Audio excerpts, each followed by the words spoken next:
Want everyone to know that if you are here, you are part of a momentous day of action to defend higher education against right-wing attack, to retake higher education from neoliberal forces, and to create a university that is free for all the public, and to cancel all types of debt that are associated with the university. So I just want to say one thing.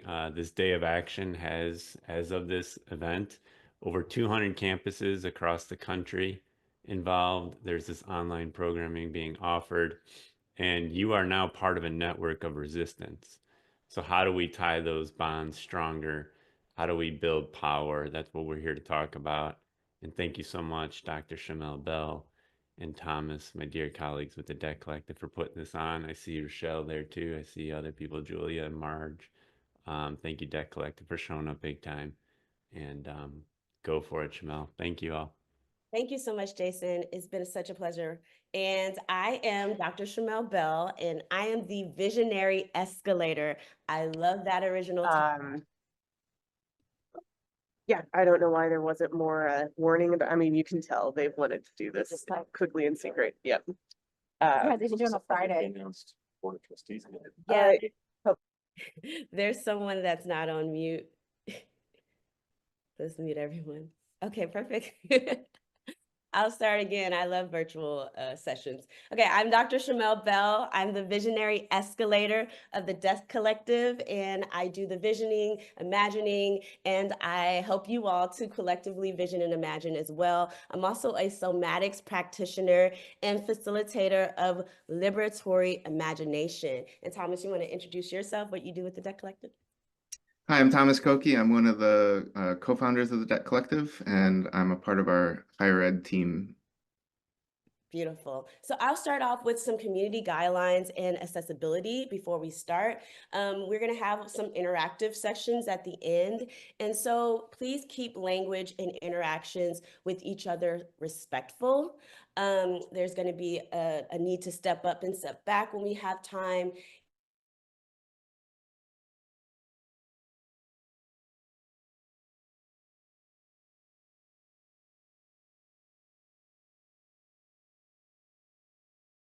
Dr. Bell, I think we lost your sound.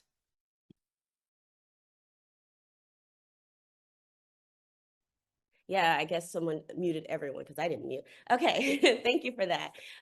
So here are some of our community guidelines and accessibility. So we would love for you to keep language and interactions with each other's respectful, right? This idea of stepping up and stepping back, giving others chance to participate, try to speak up if you usually don't, and please remain muted and not when you not are supposed to be muted. When others are speaking, raise your Zoom hand or write stack in the chat to share. I'm not sure if Zoom live captioning and auto translation are available. If so, we need to click that. I'm sure there's a way to do that. Before we get into this, I want to start, as I said, I'm the somatics and grounding expert here. So if we could all, if you are able to stand up, and we're going to do just a quick somatic exercise to get in our body. If you're driving, you can do this standing, sitting down, but we're just going to take a deep breath and we're going to exhale slowly, but we're going to place your feet, if you are in a place where you can stand up, place your feet on the ground, and you're going to feel the support beneath you. And we're going to visualize ourselves rooted on the earth and ready to dream together. So if you can gently lower your eyes, I want to also just play, you may hear it very, very lowly, but it's going to say, breathe it in, breathe it out, breathe it in, let it go.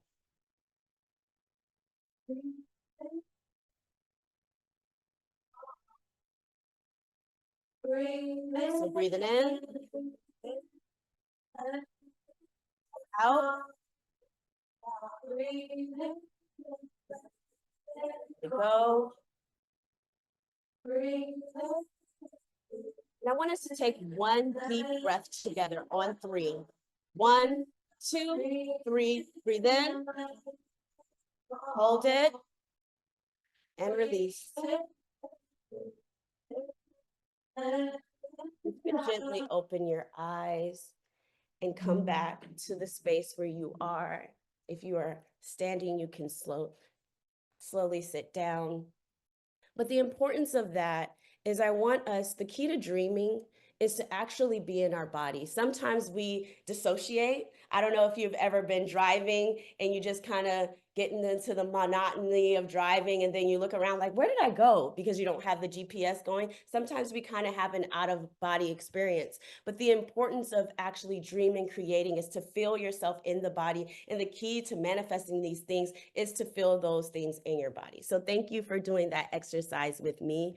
And I am going to have our Debt Collective background and our political education over to Thomas. Great, thank you, Dr. Bell. So I'm going to give a brief introduction to the Debt Collective for those who are not familiar, and a brief sketch of a previous campaign that we had on student debt cancellation, because we are talking about college for all. We need to win college for all, and a lot of people are feeling like we are further away from that than ever before because universities are in an existential crisis right now. They are really under attack. We are in danger of losing a lot of what is valuable about universities.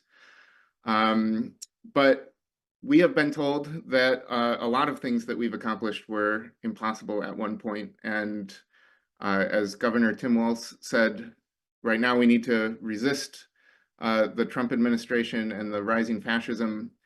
But people are not going to be satisfied with just returning to the status quo.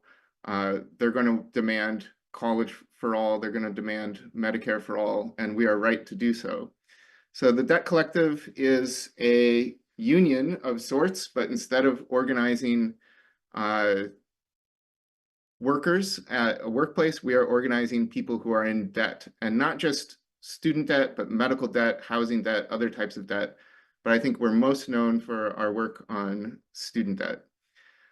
We emerged out of Occupy Wall Street, and one of the first campaigns, and I think something that a lot of people don't realize, is that the movement to cancel student debt was really spearheaded by the most vulnerable students in the country, students who attended predatory for-profit scam schools, schools like Everest College and Corinthian College. And that's where we started organizing students to go on a debt strike and demand full cancellation for all students who attended Corinthian College. And without getting into the particulars of the campaign, we surprised the Obama Undersecretary of Education, Ted Mitchell, with about 10,000 demand letters for cancellation using the existing laws that if your school defrauded you, you should get your debt canceled. No one had ever been able to enforce that law before, and we handed them this box and said, okay, you need to start enforcing the law, cancel these debts. At the time, we were told that was a nice dream, but it's never going to happen. And it certainly took a lot longer than it should have, but eventually, every single student who attended Corinthian College was issued full cancellation. So college for all might seem further away than ever, but we really should allow ourselves to dream about the world that we want to create, and not just feel panicked and play defense all of the time, even though we have to play some very serious defense right now. So I'm going to sketch a brief history of college for all and why we don't have it in the United States. I guess very briefly, another thing that we've done is purchased and canceled student debt at we did that at Bennett College and at Morehouse. So on one level, fully funded, free and liberatory higher education in the United States is very, very possible and practical on a budgetary standpoint. If it was just a matter of dollars and cents, this is a painfully simple problem to solve. We have the money to make college completely free for everybody. This is really about political power and sort of some of the institutional obstacles to making that happen. Back in 1948, there was a very serious proposal for a version of college for all that would have fully funded 2 years of higher education. It was commissioned by Harry Truman. It was called the Zook Commission. And it made a very prescient prediction that if we don't provide free education, education may become the means not of eliminating race and class distinction, but deepening and solidifying them. And I think that has certainly borne out over time. Why do we even have tuition at all? In previous generations, whenever there has been a serious move to provide direct federal funding for universities, it has been the universities themselves who have fought against it, usually styled as academic freedom, but what they really meant was the freedom to control admissions and to make sure that only the right kind of people were allowed to come to their school. It's really segregation that is the reason that we have student debt and why we don't have college for all. To put the problem as simply as possible, we fund higher education through what is essentially a voucher system with Pell Grants, with scholarships, with work study, and with federal student loans. The money is attached to the student and the universities compete over the students. And the solution is painfully simple.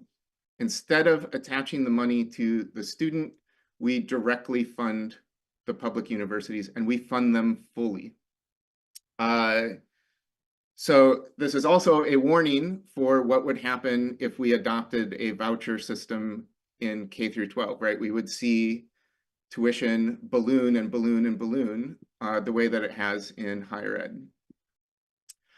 There have, like, college for all works. We know it works. It works every place that has been tried. There are many, many countries around the world, much less wealthy than the United States, who have high quality education without tuition, without debt. And we have had it in certain times, in certain places in the United States, primarily in California in the 1960s under what was called the Master Plan.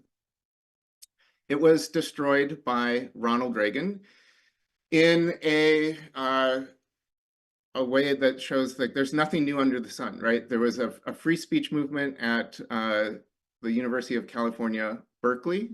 At the time, it was against university policies to raise money for a political campaign, to have a protest, to practice free speech. Sounds similar to what is going on in a lot of campuses right now.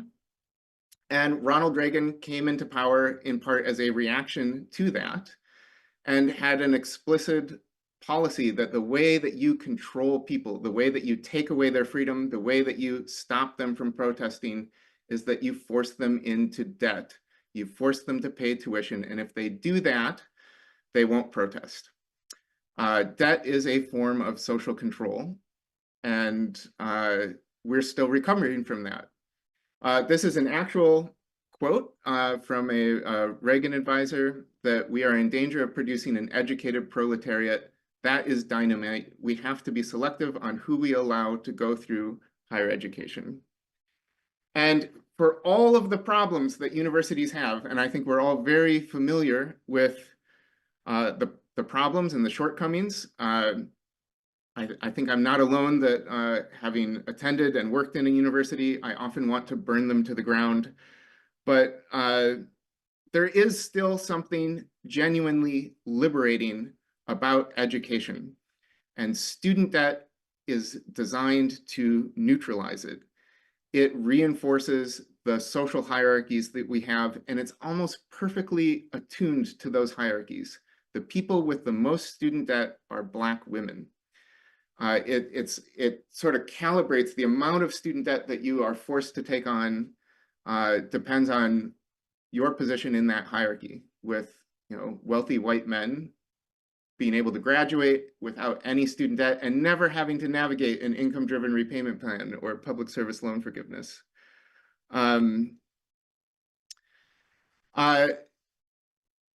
The other place that we had college for all briefly was in the City University of New York. And that got dismantled in the 1970s after a financial crisis, but also, I think not coincidentally, after there was a student movement for open enrollment that allowed more Black and Puerto Rican students to go to college. As soon as that, the trade-off was as soon as you can go to college, fine, we'll let you learn, but we'll attach student debt to make sure that you don't become free. There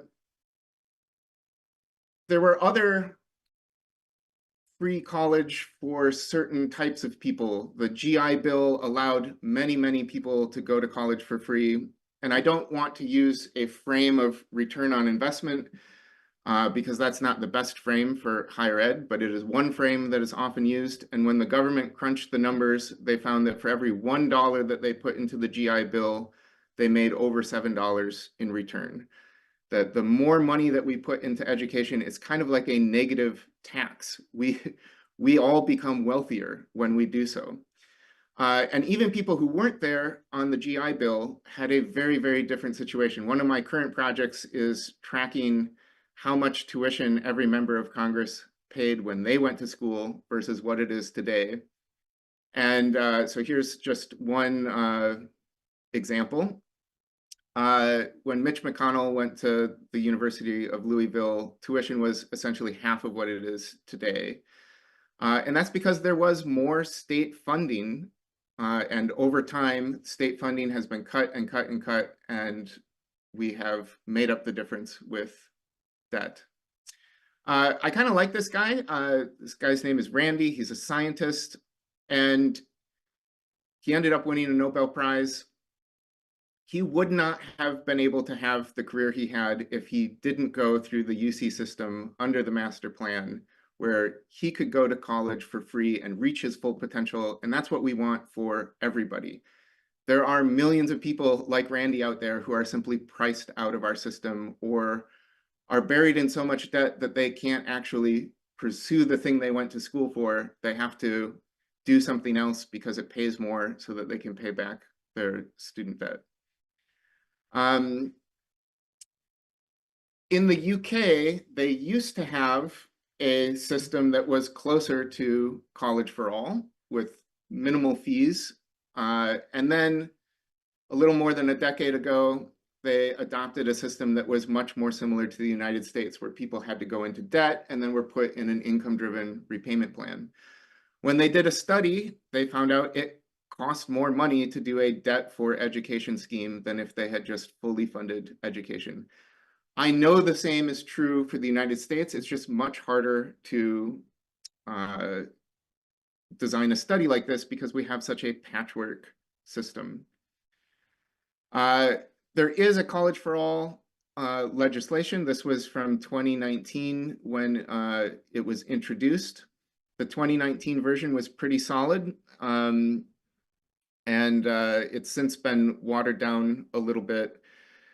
There are some new, before we move into the visioning session, there are some new problems that we need to solve as we fight for and win college for all.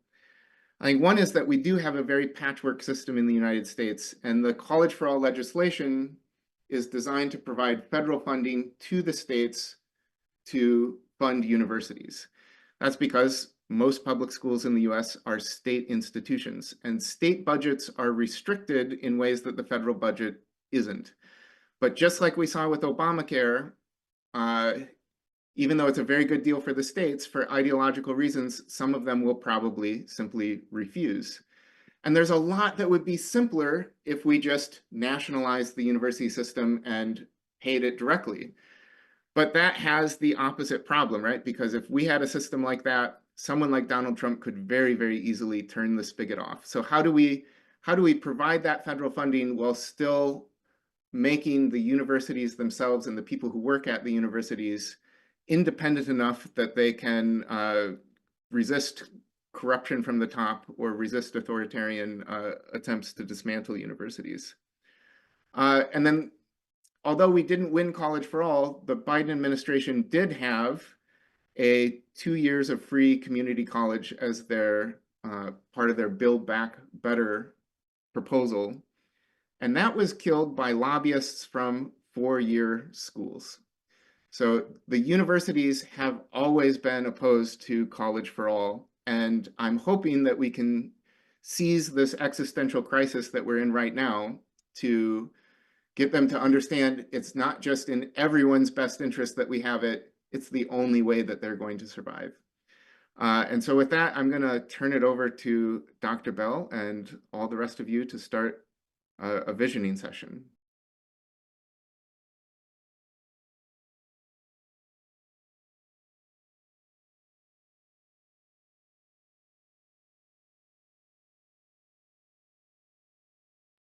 Dr. Bell, are you there? Are you on mute?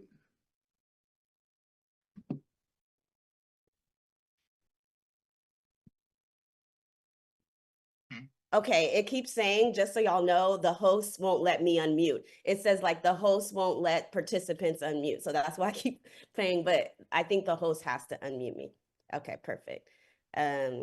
All right, yes. we can hear you now. Yes, perfect. Thank you so much. So that framing was so important so that we can transition into visioning. So we've talked about background, history, policy, and college for all. Now let's dream into what's possible. So go grab your journal.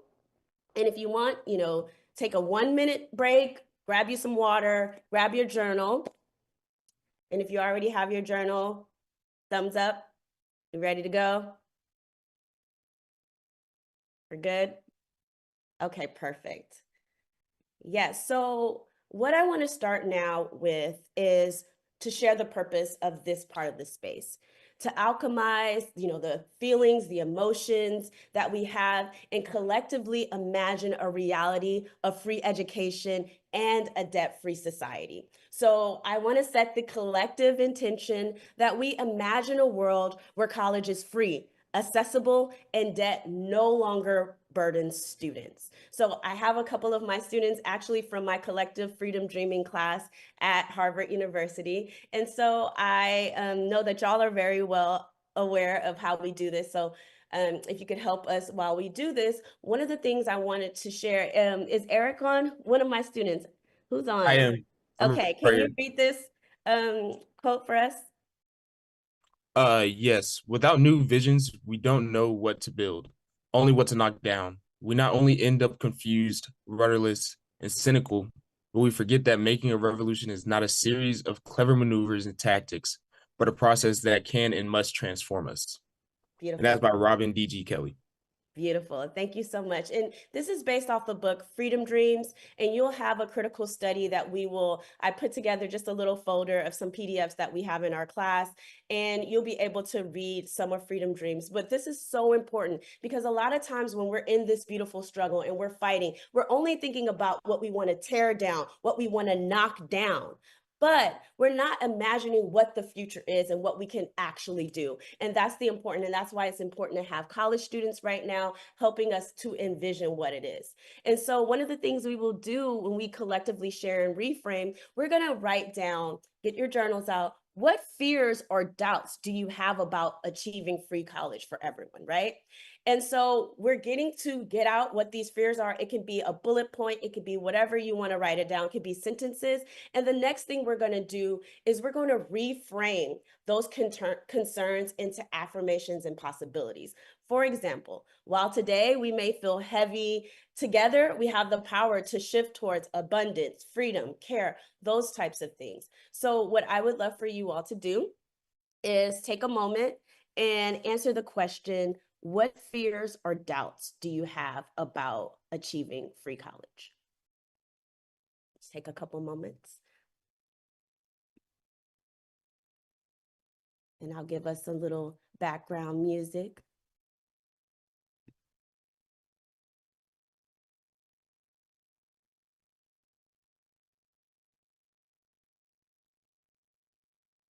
Please let me feel inner peace from my center, at the center of me.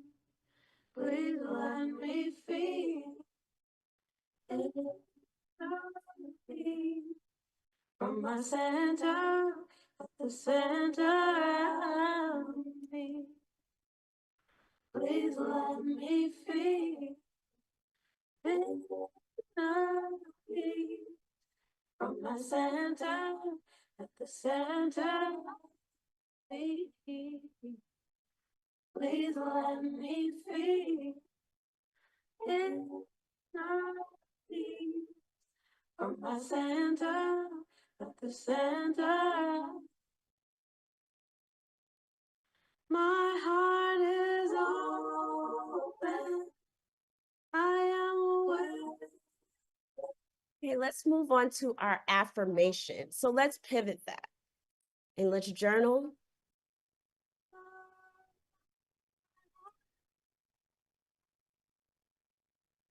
I am aware. Things I know. Love, love, love, love.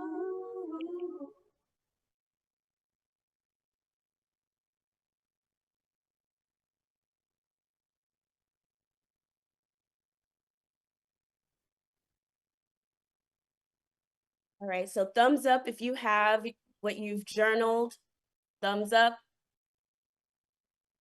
Okay, now this next section, we are going to actually visualize those things. And when we come out, you're going to live journal it with us. So we are going to, so you can stay here for right now. What we're going to do is close our eyes and we're going to think about exactly what it looks like. And we're going to reframe. So if you can gently close your eyes.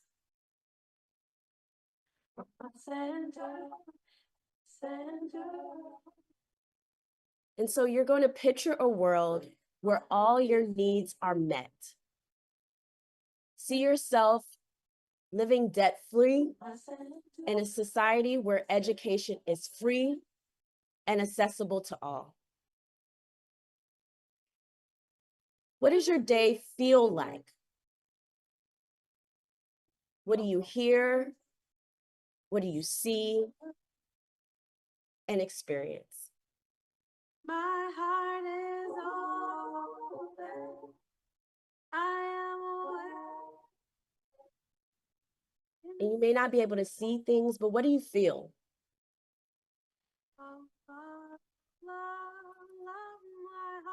What does your daily life look like in a world with free college?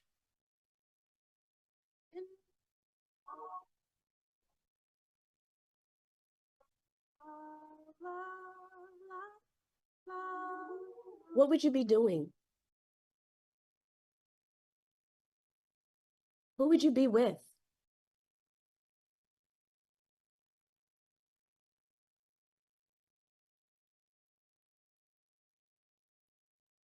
And take this moment to feel all of these things in our bodies and move through your senses.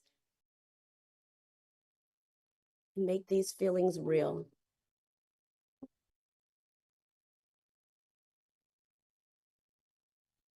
And gently open your eyes. And we can move to the next slide. So we've already did our, what does our daily life look like in a world where we are debt-free? So we're going to do some live liberation journaling. So if you can go to the next slide, you will have a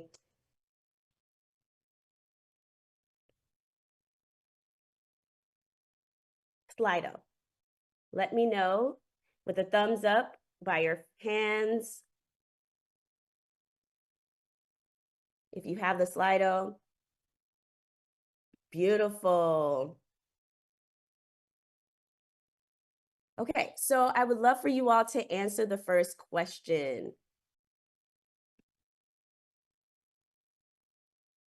What fears or doubts do you have about achieving a debt-free society, especially free college for all? So the key to this is that we've already journaled this. And so you can go ahead and type in on your phone because we're going to collectively dream together. And now we're going to be able to have a record, an archive of us dreaming together. And we're going to be able to go to next steps. Is there a link that can be shared in our computer? Yes, let me share the link here. Perfect. Thank you for asking. Here you go.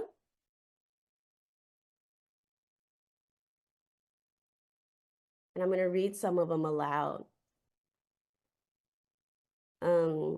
That this is some of the fears is that this is not, in fact, a collective dream. Yeah. It feels almost impossible. Those at the top feeling so much more powerful than us. I fear that the power, wow, this is amazing. How would it be paid for? I'm afraid of a backlash for daring to advocate for free college. Yes, keep them coming, keep them coming. We'll go over some more of these after we get the questions in. I doubt that it's possible. Wow. People being deeply indoctrinated by capitalism and not being able to think. Wow, this is beautiful. Okay, I'm gonna give you all probably one more minute of the live liberation journaling.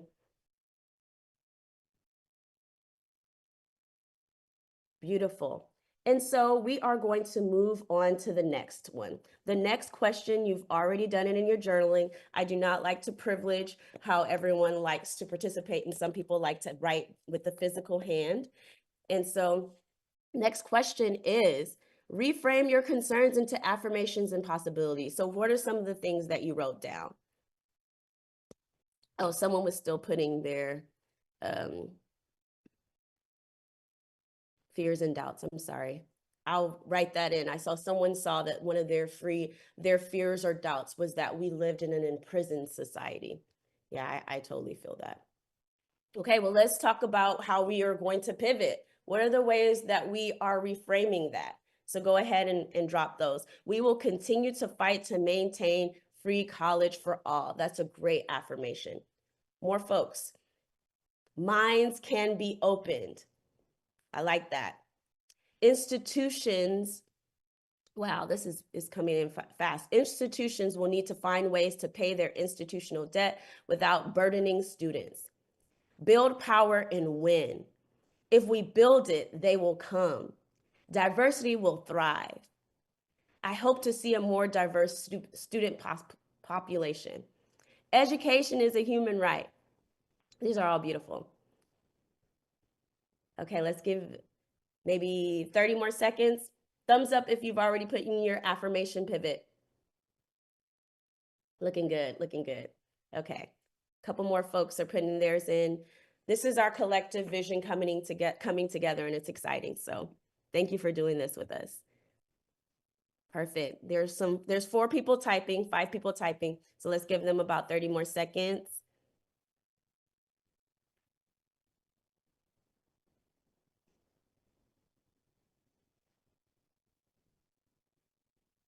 Three people typing. And so for other folks who are ready for the next portion, you're going to write down in your liberation journaling, our collective liberation journaling, what does your daily life look like in a debt-free world? So we have a couple more people doing their affirmation pivot, and they're including it. We want all voices heard. And you're going to get ready to type up, as soon as I open the poll, what does your daily life look like? What does it look like? Okay, so it's coming next and starting now. What does your daily life look like in a debt-free world? Okay, we have 20 people typing, 24 people typing. My days are filled with creativity, love, rest, and service, unburdened by survival, fully devoted to joy and liberation. I feel calm, less stressful.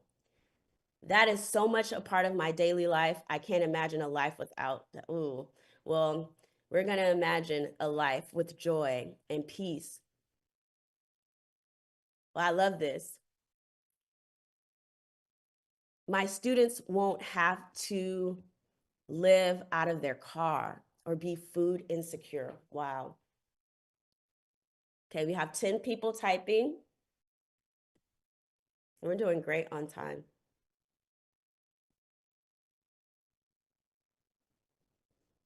$12 people typing. Students not living in fear.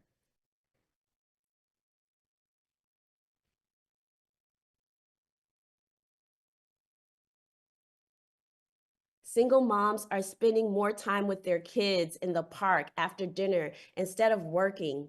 The grocery store cashier is not stressed about student loans. Wow, I love this.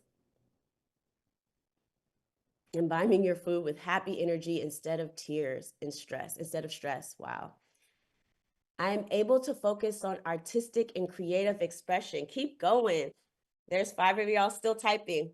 Okay, keep going. We're gonna share out in a little bit and you can see how this looks.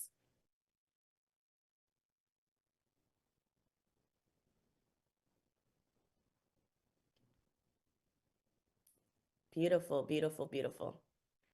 Okay, 2 more people typing and we're doing great on time. We have about 20 minutes, so this is perfect. All right, so what I would love for us to do as we close this part, we are going to talk a little bit about what we've come up with and created together. So I would love to see if it's able to, I don't know if the host will allow me to share. Am I allowed, Sinra, am I allowed to share so that I can share the, okay. So Yeah, you should be able to. I'll stop sharing. Okay, perfect. So I will take over so that I can show you all what your results are. And then we can, if folks have shared something in particular and they would like to share, let's go ahead and share it out. Okay, so let's see, share. And can you all see my Slido? Perfect. Thank you, Eric. Eric, come on. You, real love, real love. Okay, so some folks, here is what, let's start actually, let's go back to our first one. Let's start here. So here is what our collective freedom dream looks like. I see, I'm not picking on you, Eric, but I see you on the screen. So what do you see as from some of our responses? I think the main thing that I was seeing was a lot of fear of regression. Mm-hmm. That we've come so far already in the space in terms of diversity and inclusion, that we've made an impact and now that impact will be ripped away. But we've already seen that we do have, well, let me just stick to the doubts. We'll move on to the next part soon. Beautiful, beautiful. So is there anyone else that wants to share what particularly your fear or your doubts or something that you see here that stood out? We can go and read through some of them, but if does anyone want to share in particular, just go ahead and raise your hand, open your mic, and let's talk about some of these fears or doubts that you have about achieving a debt-free society.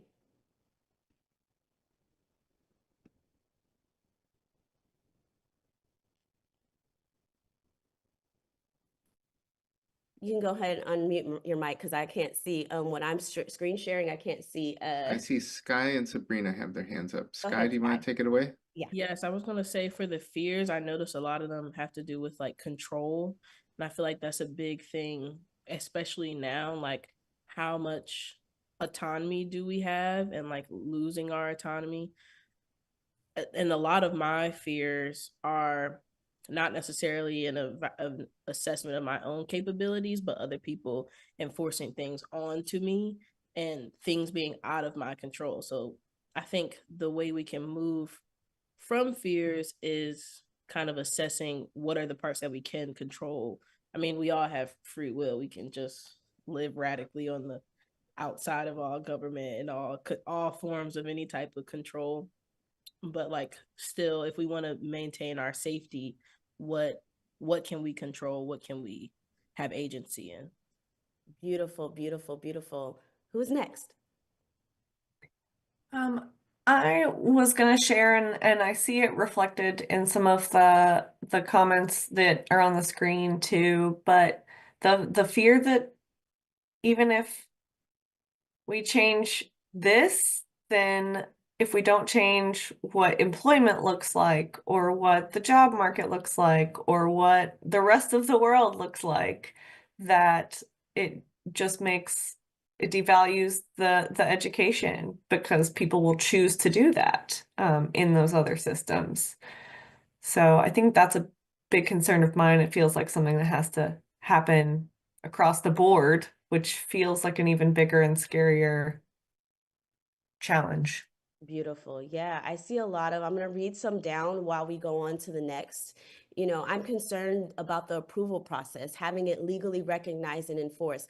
The reason so much is not free is because the millionaires who profit want to continue to get rich.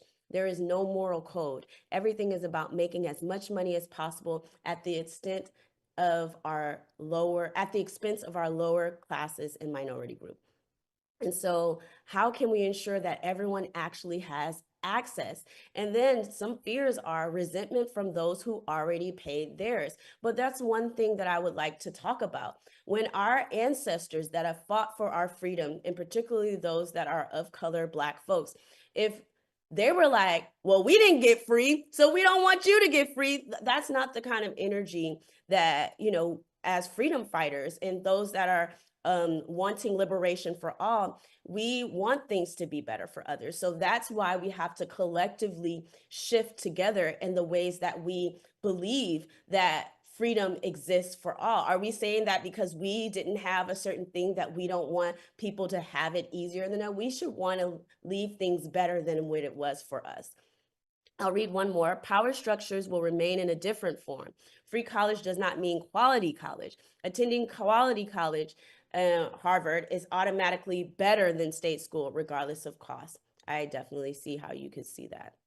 Okay, so let's move on to some of our affirmation pivots. So these are supposed to be things that we are turning into possibility. So does anyone want to talk about how this process was? Dalen, do you want to talk about how we pivot into the positive, into our affirmations? What did you come up with? Yeah, I actually did the comment before about the millionaires and no moral code, that sort of thing. Wow, okay. So my response, honestly, was to have leaders in power who don't prioritize that sort of thing, because it doesn't make sense to me that billionaires are running a country where there are so many like hardworking, struggling people who are just trying to live day to day. And I feel like you're out of touch in that position. So I think we need leaders who are able to care more about the vulnerable people in our country, and who are able to make decisions that are not just about policing people who aren't able to have the freedom to make their own decisions because they're worried about money. Beautiful, beautiful. Revolutionize education. Creative expression thrives. Here's some of the things that folks said. Large changes take time, and people are starting to see the education system is broken. Now, how can we turn that into an affirmation? The affirmation is the education system is fixed. We are the ones that are the creators of how we fix it. Everyone's skills and experience will be valued. Here's some of the affirmations. Someone said, I express being afraid of how others who don't want college will always be angry with those who have their lives changed by education. I want to affirm how education changes us, how being a part of a collective which must practice empathy and inclusion for all is a good thing. Wow. Okay. Rather than reacting to the hate and mistrust of higher education, we can make a really compelling case for what education makes possible for individuals and for the collective. Do I have one more person that wants to share what their affirmation was? And then we're doing great time. We have about 12 more minutes and we can move over on to what you felt in your body when you were thinking about. Go ahead, Marcos. So I immediately started thinking about what my campus would look like. And I started seeing more people from the local community having access to the university and being able to take classes and being able, so like their presence on campus also causing change, because then, you know, if you're only trying to bring in certain student groups or populations, your university is going to reflect that. And if we have more people from the local community, then you have to make changes for them, right? Because they're there now, they're studying there, they're working there. And it just made me really happy to think about that. I love that. I love it. I'm going to move to the next question that we have in the interest of time. So, what does your life look like in a debt-free world? It's stress-free. Someone raise your hand if you can explain. I know it's hard sometimes to visualize, especially when we're on Zoom. Colette, go ahead and talk to me. Oh, Colette is entering the room. Who just raised their hand? Who wants to go? What does your daily life look like in a debt-free world? I think I see Eric's hand up. Go ahead, Eric. I think the one thing I said was the dynamics between individuals on campus, because a lot of time what you hear, especially me being from a low income area and coming into college, you often hear people talking about some make relationships with individuals for down the line, rather than prioritizing like meaningful relationships. So oftentimes you talk to these people and you enter these seminars and you go to these meetings just so you can get a transactional relationship with these people. Yes. They can get you into a room so you can then thrive, rather than actually finding people who have similar interests as you and being able to build a relationship through that, actually cultivating a meaningful relationship rather than something that's simply transactional. Such a great point. Come on, Eric. Right? Anyone else? I love some of these responses. Creative, intuitive, research in science, health, getting my health back, beating disease, making the world a better place through discovery, science, and creative expression, helping others. Love this. We have one more person want to share? What does your daily life look like in a debt-free world?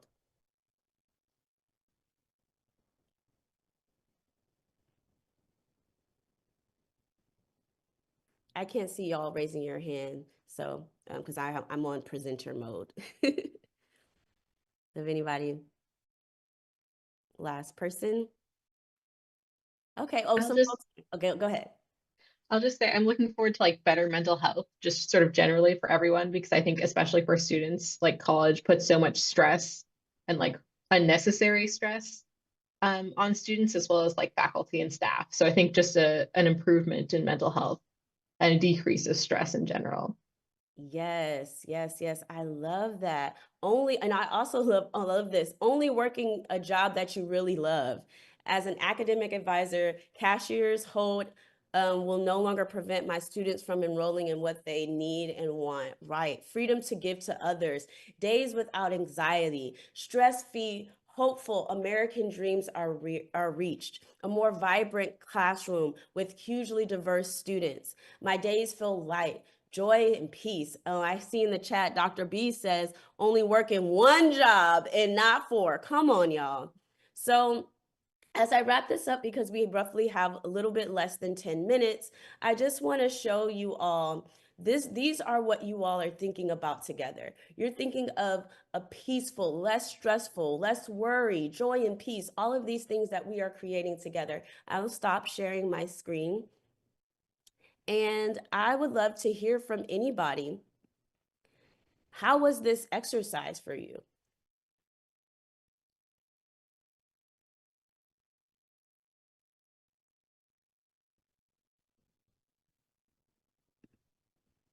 I mean, I can chime in again. I think I found this exercise really helpful because obviously, like, I'm in your class, Dr. Bill, like, we do this kind of thing all the time. Right. But I do think it is very important to freedom dream out loud and to freedom dream with other people who are in similar situations as you. Because a lot of the times when you're dreaming, a lot of people tend to think out of the confines of reality.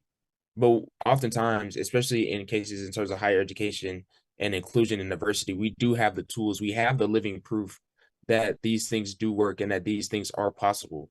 So in order to continue to further advance what we've already created, we need to keep dreaming with one another. Beautiful, beautiful. I mean, and y'all, I didn't pay him or nothing. So I have a critical study that you all can just take a picture of.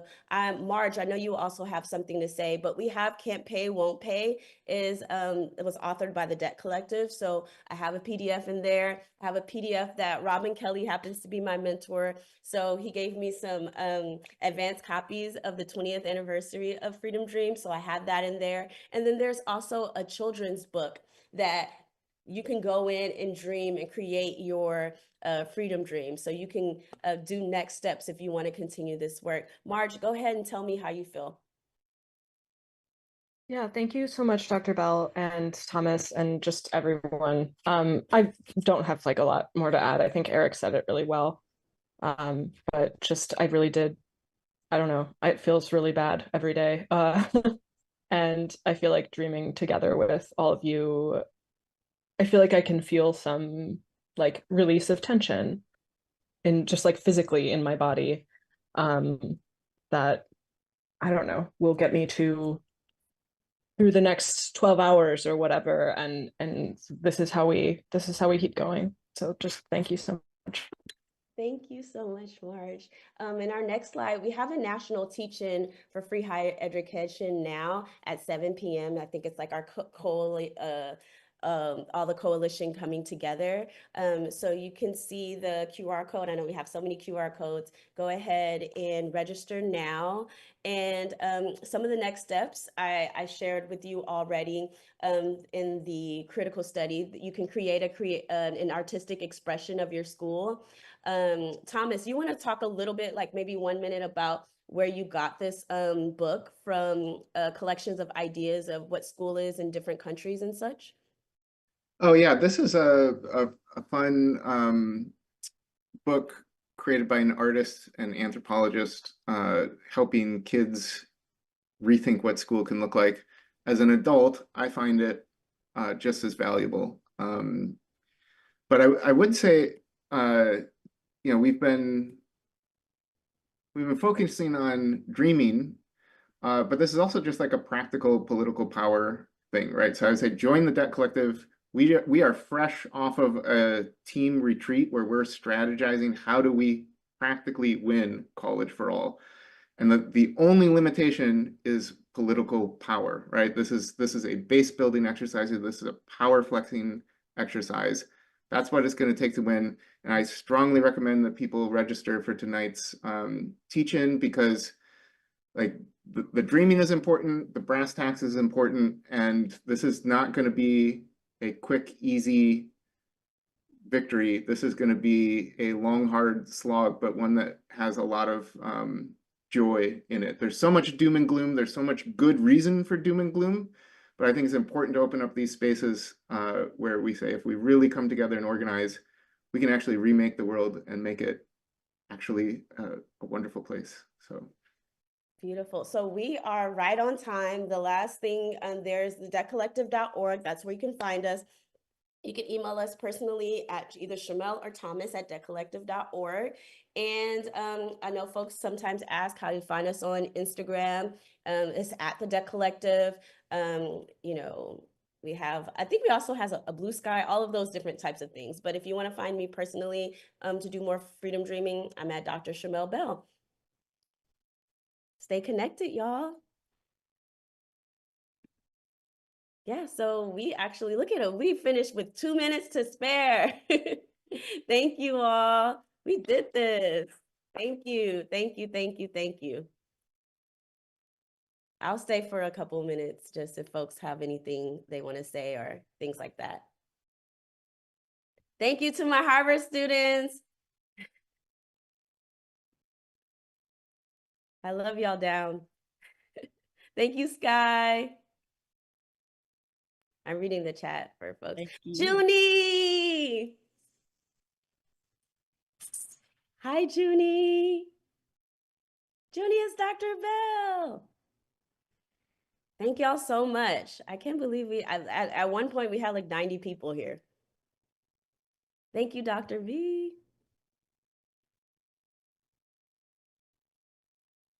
Thank you, Laura, for dreaming with us. Oh, I meant to tell folks that we have breathe with us on next Thursday. I said it in the chat. I was gonna say it again, but I totally forgot. That was so good, y'all. It was like dreaming and envisioning with all of the facts, and like, yeah, it just felt really good. Thank you. Thank you for always holding it down and being here with us.